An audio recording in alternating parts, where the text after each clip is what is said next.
नमस्कार साथियों, मैं अजय कुमार। चुनाव आयोग के प्रेस कॉन्फ्रेंस के दौरान एक पत्रकार ने चुनाव आयोग से एक सवाल पूछा, जिसका भाव यह निकलता है कि हर साल चुनाव आयोग annual summary revision voter list का करवाता है और जनवरी 2025 को बिहार के लिए वोटर लिस्ट का समरी रिवीजन पूरा हो चुका था। तब एसआईआर की क्या जरूरत पड़ी? और जब एसआईआर हुआ तो उसके बाद जो पहली ड्राफ्ट लिस्ट आई उससे 65 लाख मतदाताओं को बाहर कर दिया गया। वह 65 लाख मतदाता समरी रिवीजन के बाद बने वोटर लिस्ट में योग्य मतदाता थे। तो चंद महीने में ऐसा क्या हुआ कि 65 लाख लोगों को बाहर करना पड़ा? मतलब चंद महीने में ऐसा क्या हुआ कि जो लोग जिंदा थे उनमें से 22 लाख लोगों को मृत बता करके वोटर लिस्ट से बाहर कर दिया गया। इस सवाल ने चुनाव आयोग की पोल खोल के रख दी।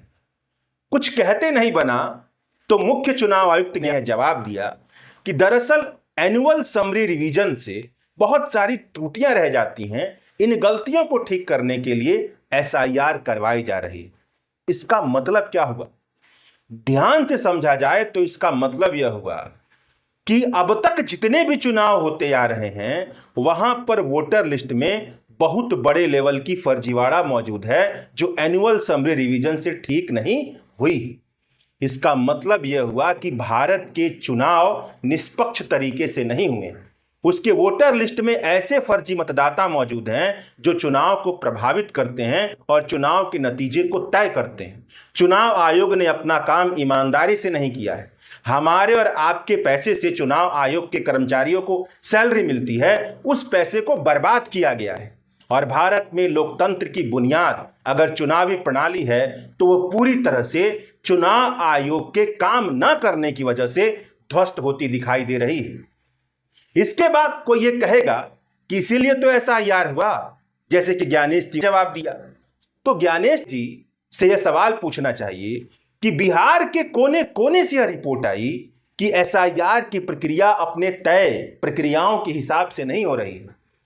हर जगह से यह खबर आई कि बूथ लेवल ऑफिसर घर घर नहीं जा रहे हैं। 18 वर्ष से ऊपर जो लोग हैं उनसे व्यक्तिगत तौर पे नहीं मिल रहे हैं। फॉर्म बिना दस्तावेज के सबमिट हो गए हैं, बिना फोटो के, बिना दस्तखत के, बिना पावती के। जब इस तरह से पूरी प्रक्रिया चल रही है, इसका मतलब यह हुआ कि वोटर लिस्ट में धांधली मौजूद है, उसका सफाया नहीं हो पाया है। और यह फिर से क्या करेगा? चुनावी प्रणाली को प्रभावित करेगा, भारत के चुनाव को निष्पक्ष बनाने की तरफ नहीं ले जाएगा। यानी कि जो एसआईआर की प्रक्रिया जल्दीबाजी में मुख्य चुनाव आयुक्त के अधीन चल रही चुनाव आयोग की तरफ से किया जा रहा है, मोदी सरकार के अंतर्गत चल रही चुनाव आयोग की तरफ से किया जा रहा है, वह प्रक्रिया सही तरह से नहीं हुई है। उसके वोटर लिस्ट में जबरदस्त किस्म का फर्जीवाड़ा मौजूद है। यहां पर उन्होंने यह जवाब दिया कि जितने लोग कह रहे हैं कि 00 संख्या वाले कई सारे हाउस नंबर मौजूद हैं, तो उनका यह कहना था कि जो बेघर होते हैं उनको 00 दे दिया जाता है। चलिए, उनके तर्क को हम मान लेते हैं, मगर सवाल तो यही बनता है कि जब एक ही पते पर कई सारे लोग मौजूद हैं, एक ही पते पर 10, 20, 30, 200, 300 लोग मौजूद हैं, ऐसी खबरें आ रही हैं, तो मुख्य चुनाव आयुक्त से यह सवाल बनता है कि वह कौन सी प्रणाली है जिसके तहत फर्जी मतदाताओं को बाहर किया जाएगा। एक ही पते पर जब इतने ज्यादा लोग होंगे तो कैसे उनको बाहर किया जाएगा? वो तरीका क्या है? वो तरीका भी तो स्पष्ट नहीं हो रहा है। यानी कि भारत के वोटर लिस्ट में केवल बिहार के ही नहीं, कई राज्यों के वोटर लिस्ट में फर्जी मतदाताओं के बने रहने की भरपूर संभावना है, लेकिन उनको बाहर कैसे किया जाए, इसकी कोई एक ठोस प्रक्रिया चुनाव आयोग की तरफ से मिलती हुई नहीं दिखाई देती है। चुनाव आयोग ने अपने प्रेस कॉन्फ्रेंस में यह बात भी कही कि हर पॉलिटिकल पार्टी के बूथ लेवल एजेंट को चुनाव से पहले वोटर लिस्ट सौंप दी जाती है। जिस बूथ पे चुनाव होना होता है वहां के पोलिंग एजेंट को सौंप दी जाती है। तो उन्हों की जो शिकायत थी वो चुनाव से पहले होनी चाहिए थी। उन्होंने यह नियम भी बताया कि चुनाव के नतीजे आ जाने के बाद 45 दिनों के भीतर पॉलिटिकल पार्टियां यह शिकायत कर सकती हैं कि उनको चुनावी नतीजे में भरोसा नहीं है, मतदाताओं के साथ छेड़खानी हुई है, फर्जी मतदाताओं ने वोट दिया है। तो ऐसे शिकायत क्यों नहीं आए?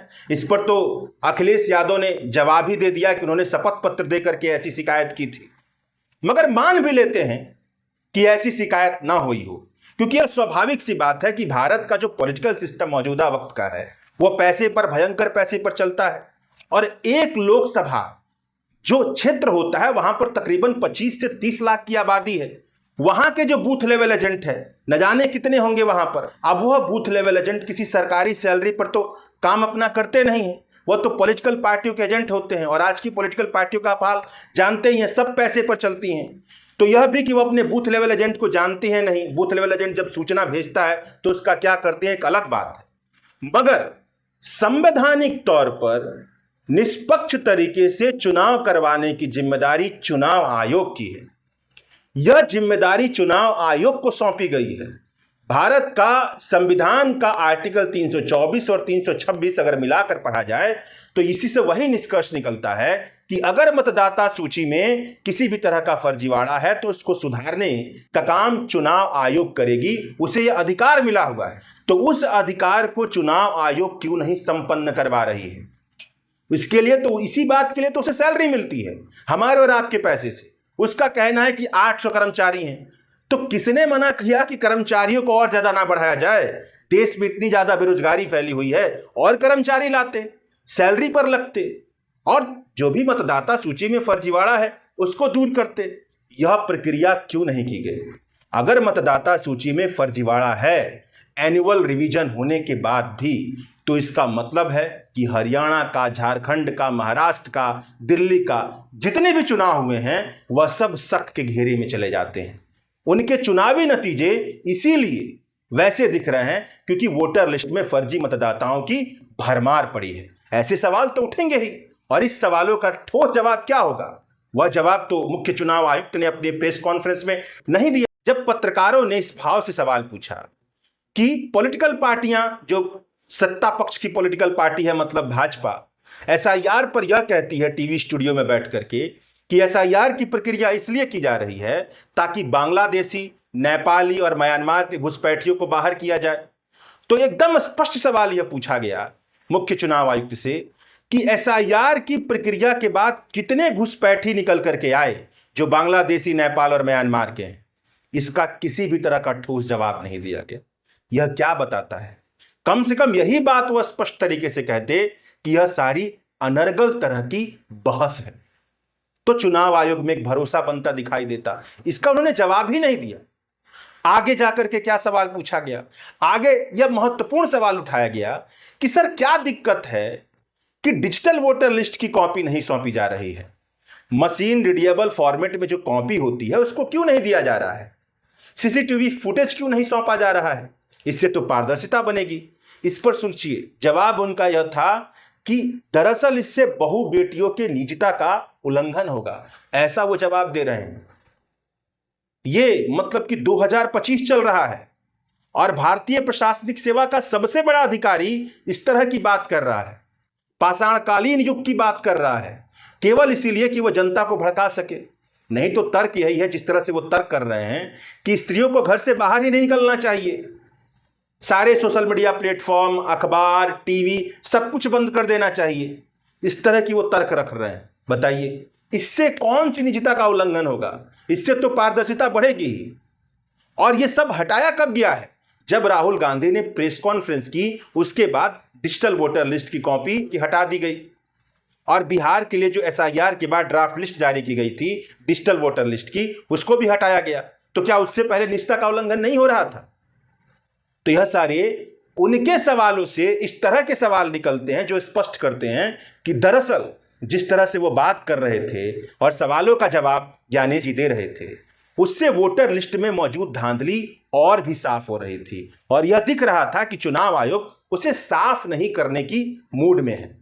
चुनाव आयोग ने राहुल गांधी का नाम नहीं लिया, पीपीटी शब्द का इस्तेमाल किया कि पीपीटी के जरिए जो लोग यह बताने की कोशिश कर रहे हैं कि एक असेंबली सेगमेंट में 1 लाख से ज्यादा फर्जी वोटर हैं, वह दरअसल शपथ पत्र दे करके यह बात चुनाव आयोग में शिकायत के तौर पर दर्ज करवाएं, तब छानबीन होगी।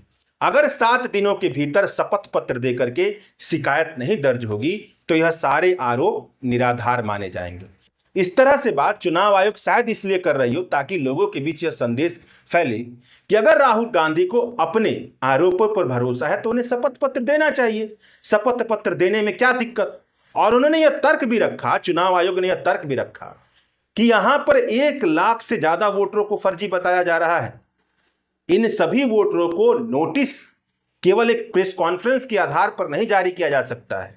नोटिस जारी करने के लिए पुख्ता तौर पर छानबीन होगी और तब निकल करके आएगा, तब इनको नोटिस जारी की जाएगी। और पुख्ता तौर पर छानबीन करने के लिए राहुल गांधी को शपथ पत्र देना चाहिए, नहीं तो कल से कोई भी प्रेस कॉन्फ्रेंस करेगा, हम सबका जवाब देते रहेंगे। यह कहना था चुनाव आयोग का इशारों में। अब यहां पर सवाल यह बनता है कि राहुल गांधी संवैधानिक पद पर बैठे हुए एक नेता है, विपक्ष के एक नेता है। जब वो इतने गंभीर आरोप लगा रहे हैं और यह कह रहे हैं कि उनका हर कहा गया शब्द शपथ पत्र की तरह है, तो अगर उनके आरोपों में गलती होगी, गलत वह साबित होंगे, तो उन पर कठोर कार्रवाई की जा सकती है, उनको सजा दी जा सकती है कि वह चुनावी प्रणाली पर देश को गुमराह कर रहे थे। इस पर शपथ पत्र क्या लेने की जरूरत है। और यह भी देखना चाहिए कि एक बार भी चुनाव आयोग ने अपने प्रेस कॉन्फ्रेंस में अनुराग ठाकुर का जिक्र नहीं किया, इशारों में भी जिक्र नहीं किया, चूंकि वह भी आरोप लगा रहे हैं कि रायबरेली की सीट पर बहुत बड़े लेवल पर वोटर लिस्ट में धांधली हुई है। तो शपथ पत्र उनसे भी मांगना चाहिए कि यह आरोप कैसे आप लगा रहे हैं। तो उनके बारे में कुछ भी नहीं कहा, जबकि उनका यह कहना है कि वह नॉन पार्टीजन तरीके से काम करने वाले लोग हैं, चुनाव आयोग निष्पक्ष तरीके से काम करती है। तो एक तरफ शपथ पत्र मांग रही है और दूसरी तरफ कुछ जिक्र ही नहीं कर रही है। और सबसे बड़ी बात तो यह है कि चुनाव आयोग जिम्मेदार है भारत की जनता के प्रति, भारत के जनता के प्रति उसकी जवाबदेही बनती है। तो जिस तरह की पॉलिटिकल बहसबाजी चल रही है, उससे जनता का यकीन भारत के पॉलिटिकल चुनावी प्रोसेस पर बहुत ही ज्यादा कमजोर हुआ है।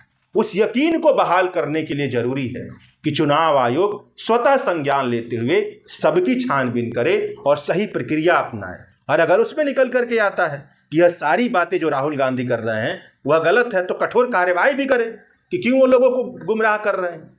मगर करे तो ऐसा कुछ भी नहीं हो रहा है। शुक्रिया।